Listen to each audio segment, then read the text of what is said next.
السلام علیکم ناظرین، میں ہوں وقار احمد اور آپ دیکھ رہے ہیں مائنڈ میٹرز۔ بات یہ ہے کہ فی الحال ہماری قوم جو ہے وہ جلسوں میں مشغول ہے، بہت سارے سیاسی جو سرگرمیاں ہیں وہ بہت عروج پہ ہیں، اور یہ جو سیاسی خلفشار ہے یہ تقریباً ہمیں پچھلے 6-7 دہائیوں میں نظر آ رہا ہے۔ جو چیز نظر نہیں آ رہی وہ یہ نظر نہیں آ رہی کہ کوئی سیاسی جماعت جو ہے وہ پانی کو بیانیہ کیوں نہیں بنا رہی، جو ہمارے بچے جو 2 کروڑ سے زائد بچے جو ہیں وہ سکول سے باہر ہیں، اس کو بیانیہ کیوں نہیں بنا رہی، اور ان بنیادوں پہ ہماری سڑکیں بلاک کیوں نہیں ہوتی اور احتجاج کیوں نہیں ہوتا۔ آبی وسائل کے حوالے سے جو ہم کہتے ہیں کہ بلو گولڈ کی ایک ٹرم استعمال کرتے ہیں، آنے والے وقتوں میں جو جنگیں ہیں وہ پانی پہ ہونی ہیں۔ پانی 10 سال کے بعد کیا منظر نامہ ہے وہ ابھی سے ہمیں خوف آتا ہے، اور یہ 20 سال پہلے سے پریڈکٹ کیا جا رہا ہے، کوئی نئی چیز نہیں ہے۔ میرے ساتھ اس وقت ظفر اقبال بٹو صاحب ہیں جو آبی وسائل کے حوالے سے ماہر سمجھے جاتے ہیں اور پاکستانی جو منظر نامہ ہے اس کے حوالے سے ان سے بات کرتے ہیں۔ سب سے پہلے ممتاز صاحب آپ کا بہت شکریہ، آپ نے وقت دیا، تھینک یو ویری مچ۔ آپ کا بھی بہت بہت شکریہ۔ یہ بتائیے کہ یہ جو پاکستان کا منظر نامہ ہے اوورآل پورے پاکستان کا آبی، یعنی اگر ہم انٹرنیشنل اس کے حوالے سے لے لیں تو وہ اگر آپ اسٹیٹسٹیکلی تھوڑے بہت شماریات سے ہمیں تھوڑا سا شکل واضح کرنے کی کوشش کریں گے، ہم اس وقت کہاں کھڑے ہوئے؟ جی، سب سے پہلے تو بہت شکریہ۔ پاکستان کے جو پانی کے وسائل کے لحاظ سے اگر ہم بات کریں تو اس وقت پاکستان دنیا کے 49 ممالک میں شامل ہے جہاں پہ پانی کی شدید کمی ہونے جا رہی ہے، اور یہ کوئی بہت زیادہ دور کی بات نہیں ہے۔ 2025 تک ایک پریڈکشن ہے کہ ہم ایک بہت واٹر سکارس کنٹری ہوں گے۔ اب اس میں دنیا میں جو ایک پیمانہ استعمال کیا جاتا ہے وہ یہ ہوتا ہے کہ پر کیپیٹا پر ہیڈ اگر 1000 لیٹر ایک سال میں پانی اویلیبل ہے کسی بھی شخص کے لیے تو وہ ملک جو ہے وہ واٹر سکارس نہیں ہے۔ اس سے نیچے چلے جائیں تو اب ہم اس پیمانے سے بہت نیچے چلے گئے ہیں، اور یہ آنے والے دنوں میں، اور چونکہ آبادی بھی ہماری بڑھ رہی ہے اور ضروریات بھی بڑھ رہی ہیں، اس کے ساتھ ساتھ یہ بھی ایک فیکٹ ہے کہ ہمارے جو واٹر ریسورسز ہیں وہ اتنے زیادہ کم نہیں ہیں۔ ہمیں اللہ نے ہماری پاکستان کی ضروریات کے مطابق پانی وافر مہیا کیا ہوا ہے، جو ہمارے پاس بارش کی صورت میں بھی آتا ہے، گلیشیئر سے پگھل کے بھی آتا ہے، اور ہمارے گراؤنڈ واٹر ریسورسز بہت زیادہ ہیں۔ لیکن اصل چیز جو ہے وہ ڈیمانڈ اور سپلائی کے درمیان جو گیپ ہے اس کو مینج کرنے کی ضرورت ہے، اور وہ مینج ڈیمز کنسٹرکٹ کر کے بھی ہو سکتا ہے اور وہ واٹر مینجمنٹ کے ذریعے بھی ہو سکتا ہے۔ تو سر یہ بتائیے کہ یہ جو آپ نے کہا ہے کہ 2025 تک ایک منظر نامہ ہے جو کہ خوفناک ہے، مجھے جو ایک ڈاکومنٹری میں نے بنائی تھی 2008 یا 9 کی بات ہے، اور اس وقت جو ریسرچ بتا رہی تھی اور اس وقت ہم نے اس ڈاکومنٹری میں دکھایا بھی تھا، اور ایگزیکٹلی یہی سال تھا 2025۔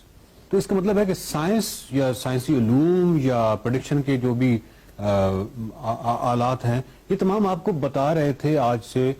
15 سال پہلے بھی، اور ایون آپ سے ہو سکتا ہے 30-40 سال پہلے بھی، کہ اگر آپ یہ مینجمنٹ نہیں کریں گے تو یہ ہوگا۔ ہم نے نہیں کی اس کا مطلب؟ جی، اس میں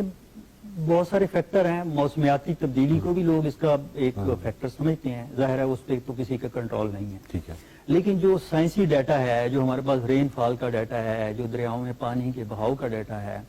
وہ سارا کافی عرصہ پہلے سے ہمارے پاس 20-30 سال پہلے سے ہمیں بتا رہا تھا کہ ہمیں یہ مسئلہ جو ہے پیش آنے جا رہا ہے۔ تو اس کے حل کے لیے ظاہر ہے ہمیں کوشش کرنی چاہیے تھی، اپنے واٹر کے جو ریسورسز ہیں، ریزروائرز ہیں، ان کو بہتر بنانا چاہیے تھا، ہمیں گراؤنڈ واٹر کے جو ریسورسز ہیں ان کو ریگولیٹ کرنا چاہیے تھا۔ ابھی تک بھی، اس وقت بھی اگر آپ دیکھیں تو ہماری جو گراؤنڈ واٹر پمپنگ ہے وہ بالکل ریگولیٹ نہیں ہے، کسی لا کے انڈر نہیں آتی، اور وہ کسی NOC کی محتاج نہیں ہے، جس کو بھی دل کرتا ہے وہ جا کے ایک ٹیوب ویل لگا لیتا ہے اور اس سے اپنی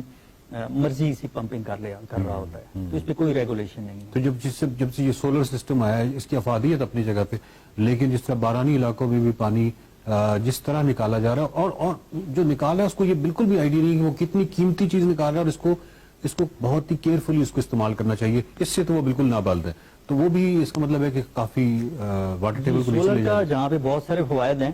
وہاں پہ یہ بہت بڑا نقصان ہے۔ اس کی وجہ یہی ہے کہ جو بندہ سولر لگا رہا ہوتا ہے اس کو یہ نہیں پتا ہوتا کہ آگے مجھے پانی چاہیے کتنا۔ اگر اس کو پانی کی پتا ہوتا ہے کہ مجھے کتنا چاہیے تو وہ اس سے بھی زیادہ نکال رہا ہوتا ہے، کیونکہ وہ اس کو کوئی واٹر مینجمنٹ نہیں کر رہا ہوتا۔ وہ ایک دفعہ پمپ چلا دیتا ہے اور اس کے بعد جب اس کا دل کرتا ہے آ کے بند کرتا ہے، تو اس دوران اپنی ضرورت کے پانی سے زیادہ اگر ضائع ہو رہا ہے، کہیں جا رہا ہے، تو اس کو کوئی قدر نہیں ہوتی۔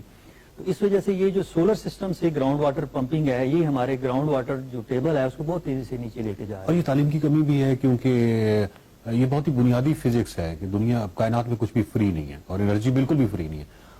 کہیں ان کے ذہن میں یہ بھی ہے کہ شاید یہ کیونکہ جب ونس ہم نے ایک سولر لگا لیا ہے تو یہ سب کچھ فری ہے، تو جب وہ فری ہے تو پھر وہ دل کھول کے سارا کچھ خرچ کرتے ہیں۔ جی، یہ ایک بہت بڑی وجہ ہے مطلب یہ تو آپ دیہاتی علاقوں کی یا کم پڑھے لکھے علاقوں کی بات کر رہے ہیں، آپ شہری علاقوں میں دیکھیں ہمارے پاس جو واٹر سپلائی کا پانی آتا ہے ابھی بھی اس کی وہ قیمت نہیں ہے جس قیمت پہ وہ ہمیں ملتا ہے، تو اس کی وجہ سے لوگ اس کو اتنی قیمتی چیز سمجھ کے استعمال نہیں کر رہے ہوتے۔ ہمارے پاس جو بلنگ ہے وہ نارملی ایک سلیب کی صورت میں ہوتی ہے یا ایک کانسٹنٹ، ہمارے پاس جو بلنگ ہے اگر وہ ہمیں پانی کی مقدار کے لحاظ سے ہونا شروع ہو جائے تو میرے خیال ہے بہت سے لوگ پانی کو بچانے کے سلسلے میں اپنی ایفرٹ کریں گے۔ تو یہ بتائیے کہ یہ جو پاکستان کے اندر یعنی نارتھ پول کے بعد ہم دیکھتے ہیں کہ طویل ترین گلیشیئرز ہیں، برافو اس پر ہے 100 کلومیٹر ہے، اس طریقے سے بٹورا ہے، بلتورو ہے، بہت سارے گلیشیئر۔ اب ایک تازہ فنومینا جو ہے وہ نظر آ رہا ہے پچھلے